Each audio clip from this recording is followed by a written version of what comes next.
Some breaking news in the investigation into the disappearance of Nancy Guthrie. And I can tell you that there is a family member who is being heavily looked at right now as a potential suspect.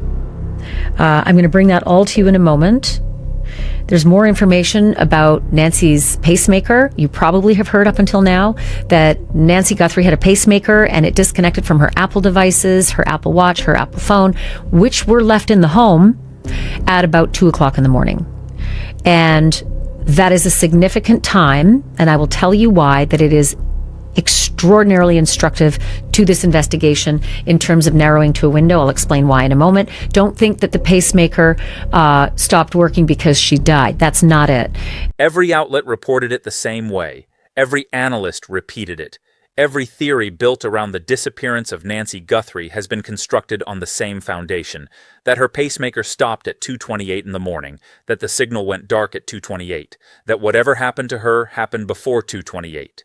That 2:28 is where the trail ends. It is not where the trail ends. It is not even close to where the trail ends. And the distinction between what actually happened at 2:28 and what 70 days of coverage has told you happened is the single most important forensic correction this investigation has produced.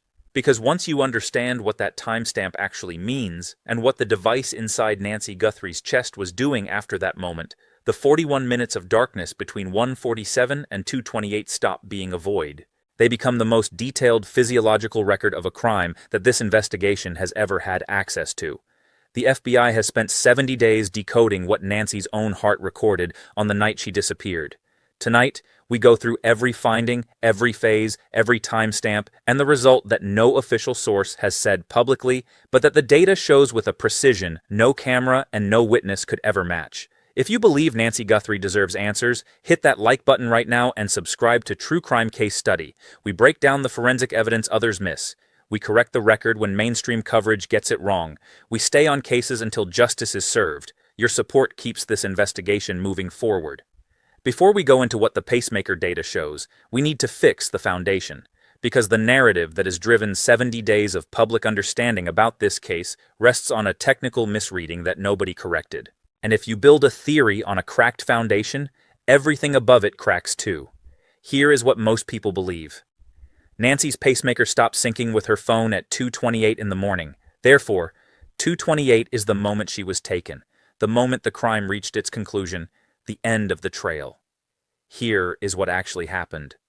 At 2:28, the wireless connection between Nancy's pacemaker and its paired monitoring device broke. The Bluetooth sync between the implanted device and the app on her phone, the connection that transmitted her cardiac data to a cloud monitoring platform in near real time, was severed. That is all that stopped at 2:28. The sync, not the pacemaker, not her heart. There are several reasons that connection breaks. The paired device could have been moved out of range.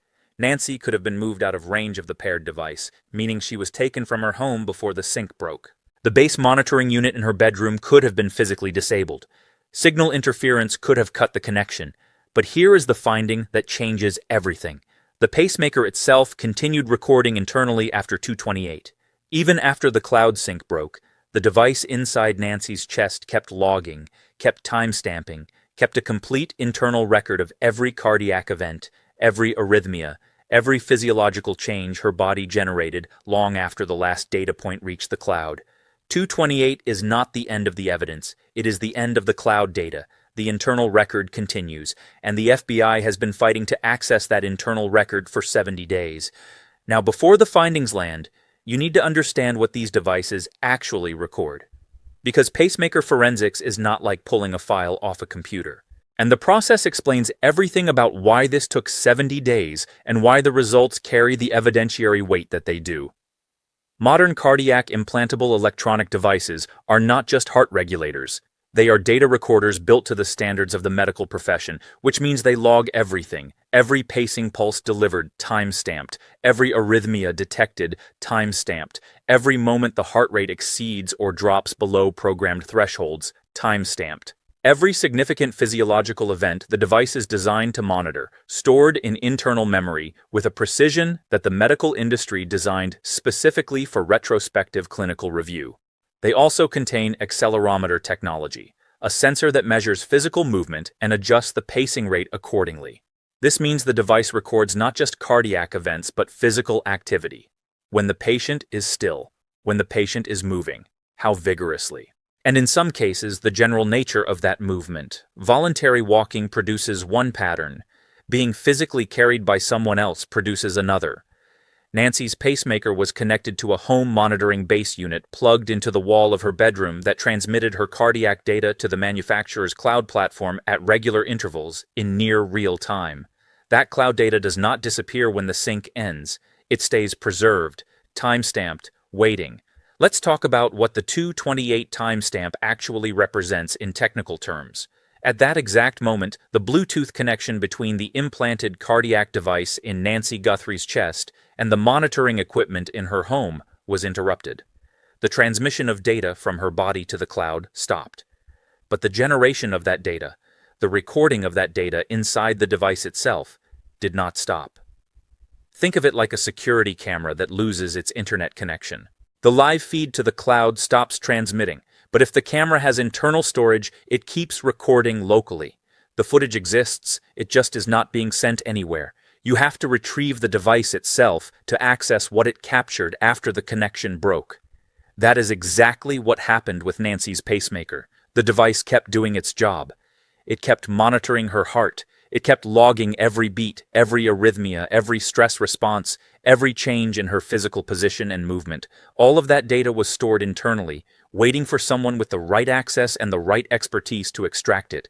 And that is what the FBI has been doing for 70 days, fighting to get that device data, working with the manufacturer to unlock the internal logs, decoding the medical readings into a timeline that law enforcement can use. Why does this matter?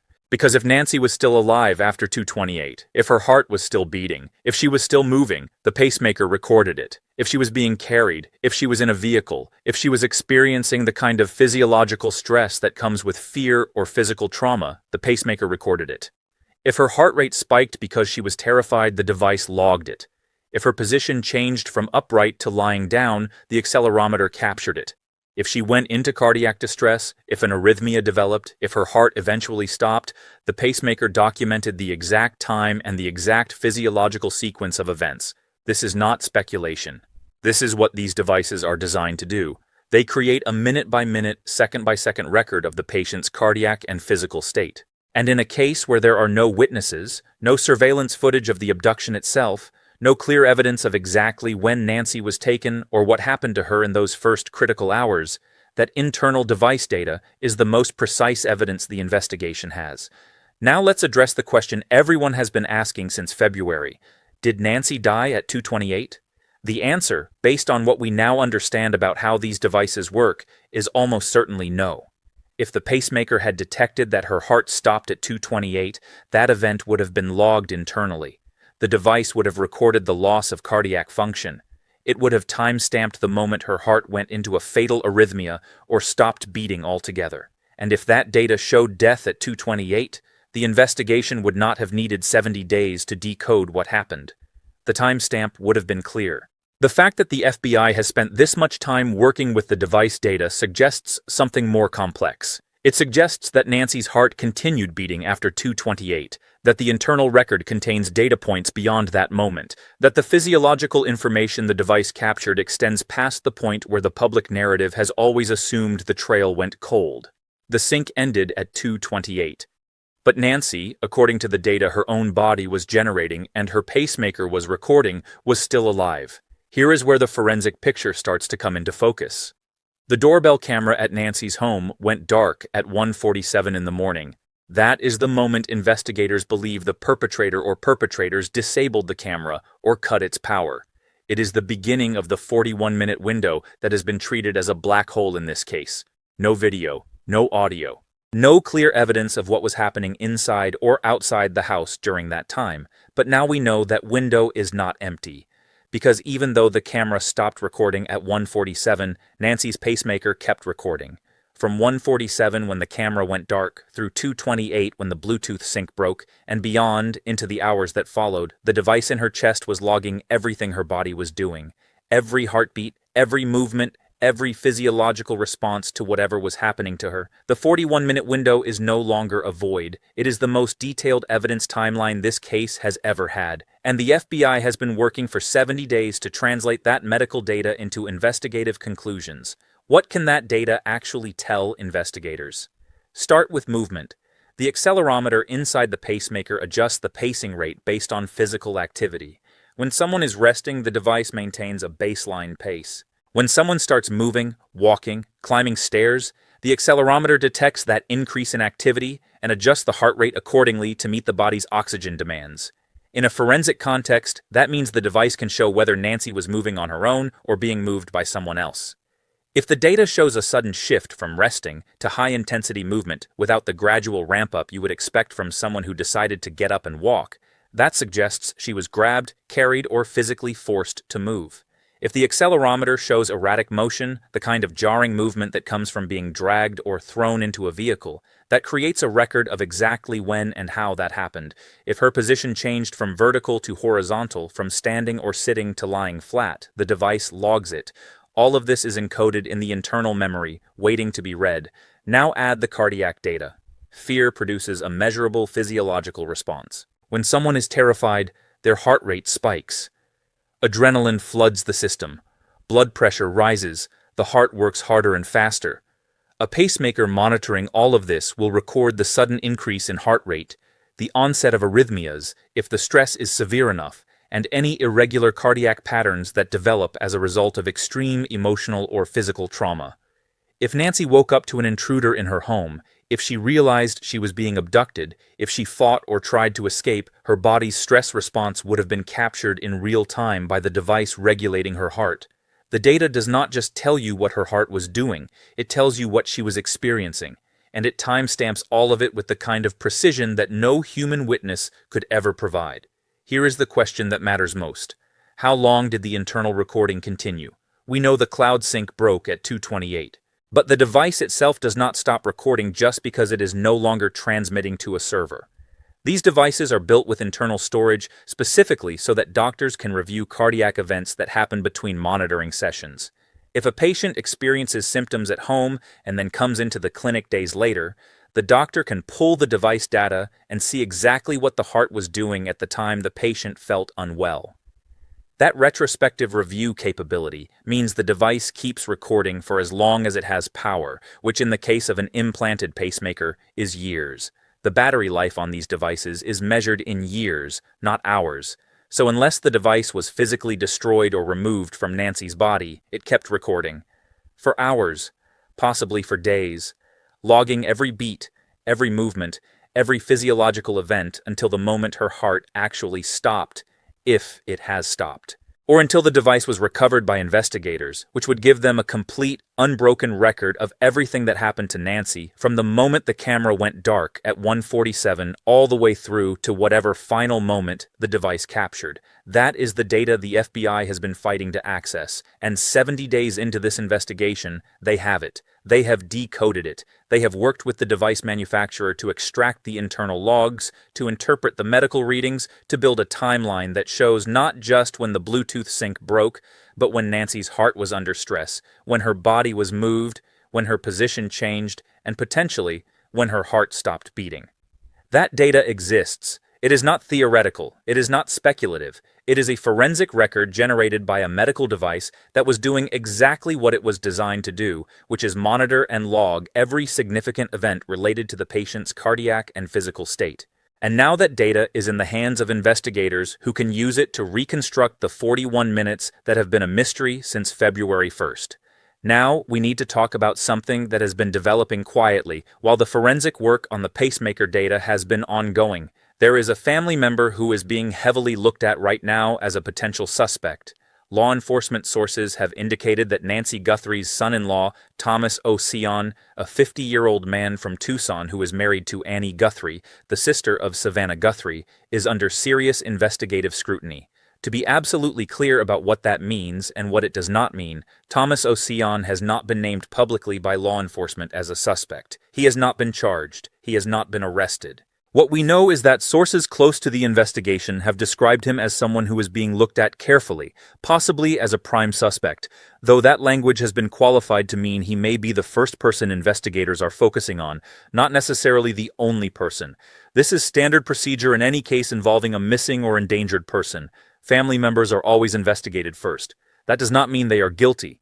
It means they had proximity, access, and often the last known contact with the victim, which makes them essential to ruling in or ruling out as investigators build their timeline.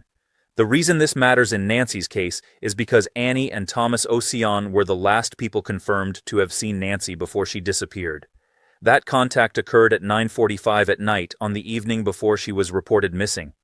We do not know the nature of that visit. We do not know how long it lasted. We do not know whether it was planned or spontaneous. What we know is that they were there, that they saw her, and that within hours Nancy was gone. That does not make them responsible, but it does make them critical witnesses, and it makes their movements, their statements, and any physical evidence connected to them essential to the investigation. Law enforcement sources have also indicated that a vehicle belonging to Annie has been towed and is now in evidence. That means it has been impounded by investigators and is being examined as part of the case. We do not know what, if anything, has been found in that vehicle. We do not know whether it was processed for DNA, fingerprints, trace evidence, or digital data from any onboard systems. What we know is that it was significant enough to seize and that it remains in the custody of law enforcement. Now let's talk about motive, because this is where the investigative logic becomes crucial and where the analysis has to be grounded in what law enforcement actually considers when building a suspect profile. One of the sources close to this case posed a question that frames the entire motive analysis. Who has the motive to kidnap an 84-year-old woman? The answer is not obvious because elder abduction is statistically rare. Most people who go missing at that age have wandered due to dementia or other cognitive impairments. Stranger abductions of elderly individuals are almost unheard of. So if Nancy was taken, if this was a planned abduction and not a random attack, the question becomes who benefits from her disappearance or her death. The source described it in blunt terms. Kidnapping an 84-year-old woman with mobility issues who requires daily medication is a burden. It is not easy. It is not something you do on impulse. It requires planning, physical effort, and a willingness to manage the significant logistical and medical complications that come with holding or transporting someone in that condition. So the people who would take on that burden are people who have something to gain that outweighs the difficulty. What could that gain be? Financial benefit is always at the top of the list. That could mean life insurance. If someone stands to collect a payout upon Nancy's death, that creates a financial motive. It could mean debt. If someone owed Nancy money, her death eliminates that obligation. It could mean inheritance. If Nancy's estate is substantial and someone is positioned to inherit, her death accelerates access to those assets. It could mean control. If Nancy had financial accounts, property, or legal authority over something valuable, removing her from the picture transfers that control to someone else. None of this is evidence. It is investigative framework. It is the lens through which detectives look at anyone who had close access to a victim, especially when the circumstances suggest the crime was not random. And in Nancy's case, the lack of forced entry, the disabling of the doorbell camera, the precise timing of events, all of it points towards someone who knew the house, knew Nancy's routine, and had the access necessary to carry out what happened without leaving obvious signs of a break-in. That is why family members are always scrutinized first. Not because investigators assume guilt, but because statistically, when a crime occurs inside a home with no forced entry, the perpetrator is almost always someone the victim knew and trusted. Someone who had a key or was let inside willingly. Someone who understood the layout of the property and the security systems in place.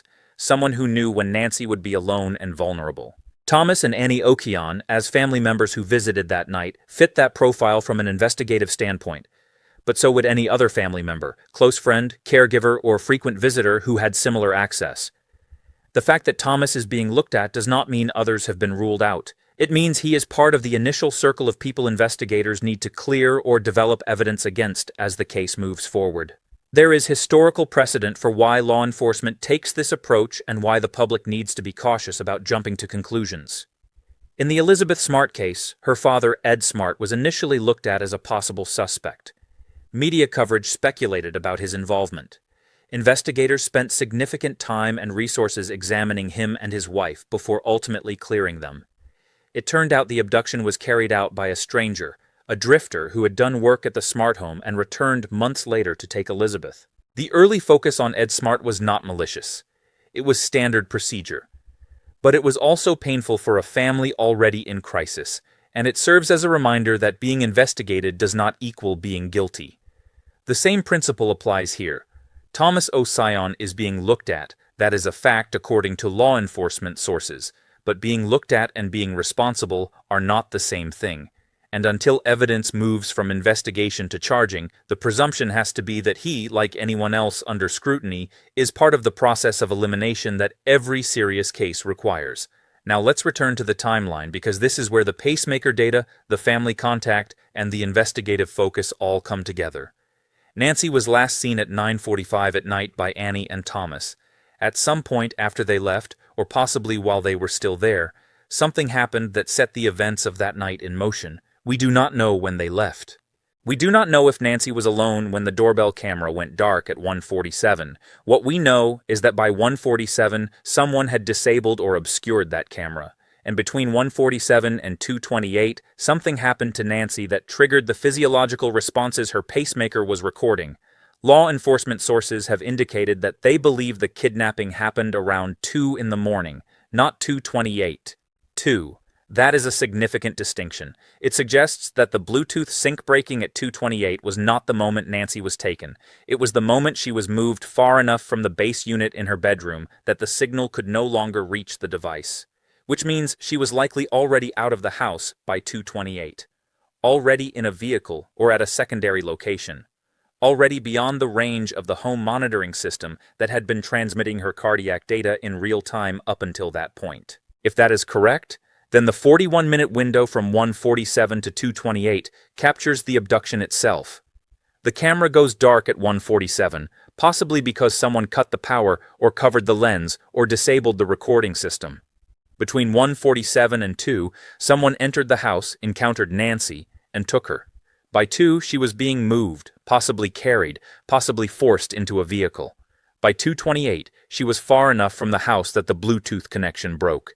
And after 2:28, the pacemaker kept recording, logging whatever happened to her in the hours that followed, until the device was recovered or until her heart stopped. That internal data is what the FBI has been working to decode. That is the 70-day effort.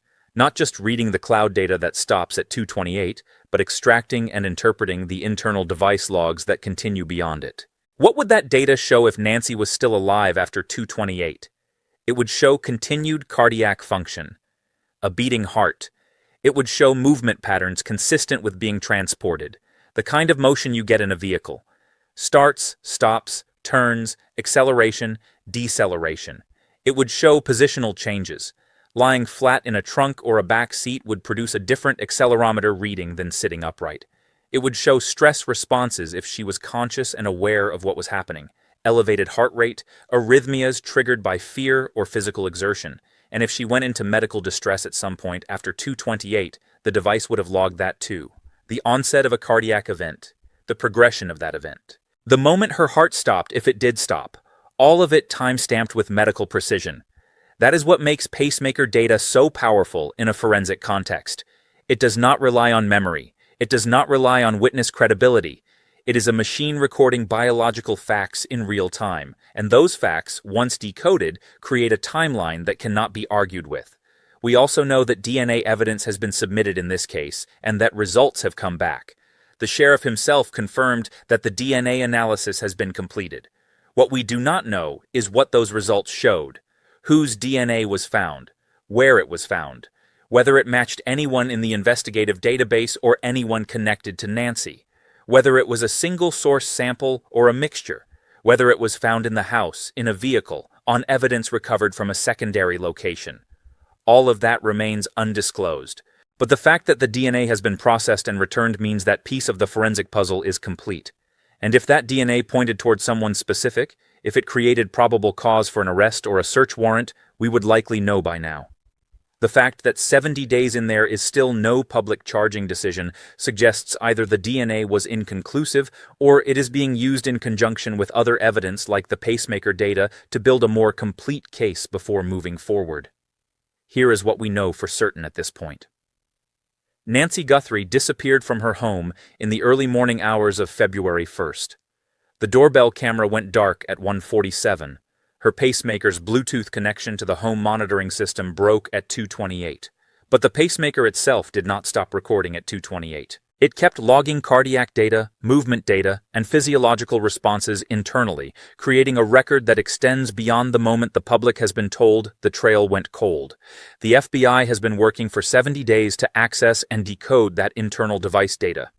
Family members, specifically Nancy's son-in-law, Thomas O'Keefe, are under investigative scrutiny. A vehicle connected to the family has been impounded and is in evidence. DNA results have been returned, and law enforcement sources believe the abduction occurred around 2 in the morning, with Nancy being moved out of range of her home monitoring system by 2:28. All of that is documented. All of that is based on information from law enforcement sources, device technology specifications, and the investigative timeline that has been confirmed through reporting. What we do not know is what the pacemaker data shows after 2:28. We do not know whether Nancy was alive for hours, days, or only minutes after that sync broke. We do not know what the DNA results revealed or whether they point toward any specific individual. We do not know what evidence, if any, was recovered from the impounded vehicle. We do not know whether Thomas O'Keefe has been interviewed, cleared, or remains a focus of the investigation. We do not know whether other family members are also under scrutiny or have been eliminated. We do not know if there is evidence of a secondary crime scene, a location where Nancy was held, or where something happened to her after she was taken from the house. All of those questions remain open. But the fact that they remain open 70 days into this investigation tells us something important. This is not a case that has gone cold. This is a case where forensic evidence is being carefully analyzed, where investigative leads are being pursued methodically, and where the people responsible for finding Nancy and bringing whoever took her to justice are working with data that is more precise and more detailed than almost any other missing persons case has ever had access to. The pacemaker is the silent witness. It was there when the camera was not. It was recording when no human eyes were watching. It logged every beat of Nancy's heart, every movement of her body, every physiological response to whatever was happening to her. And now, 70 days later, investigators are reading that record. They are translating cardiac data into criminal evidence. They are using medical technology to build a timeline that will either lead to an arrest or will at minimum tell Nancy's family what happened to her in those final hours. That data exists. It is real. It is precise. And it is being decoded right now. If you want to stay informed as this case develops, if you want to be here when the pacemaker data findings are made public, if you want to be part of the community demanding answers and accountability, subscribe to True Crime Case Study right now. Hit that like button. Turn on notifications, because when the DNA results are disclosed, when the device data timeline is released, when charges are filed or a break in this case comes, you will not want to find out 2 weeks later. This case is still active, the evidence is still being processed, and we will be here covering every development until Nancy Guthrie is found and justice is served. Stay with us. This is not over.